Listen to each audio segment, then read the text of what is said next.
अस्सलाम वालेकुम रहमतुल्लाह। मैं हूं अरशद इकबाल खाकी और ये है जी मेरा फ़र्स्ट व्लॉग और ये मेरा गांव है। ये देख रहे हैं जी माशाल्लाह, यहाँ बकरियां जो है ना, बकरियां चराने वाले वो चरा रहे हैं। माशाल्लाह बहुत ही प्यारा माहौल है और बहुत ही खूबसूरत माहौल है। बहुत प्यारा जो है गाँव है और इधर सरसब्ज़ जो है खेत हैं और ये दरख्त देख रहे हैं आप लोग। माशाल्लाह अभी बाहर का मौसम है तो ये दरख्त जो है ना अभी बाहर की वजह से जो है ना सब्ज़ हैं। माशाल्लाह ये हमारे गांव का माहौल है। और इधर ये खेत देखें जी, अभी ये गंदम की तैयारी के लिए जो है ना खेत खाली पड़े हैं। और ये सामने देखें जी जानवर जो है खेतों में चर रहे हैं।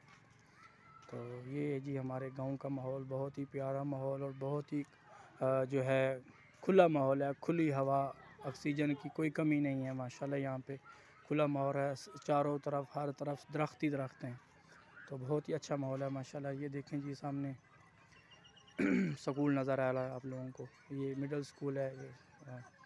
और ये साथ जो है ना हमारे खेत देख रहे हैं आप लोग, सामने खेत देख रहे हैं।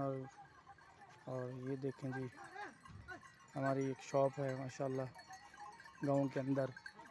आप लोग जानते होंगे गांव की शॉप कैसे मशहूर होती हैं और दूर दराज से लोग जो है वो आते हैं यहाँ जो है सामान वगैरह ज़रूरत ज़िंदगी की चीज़ें लेने के लिए।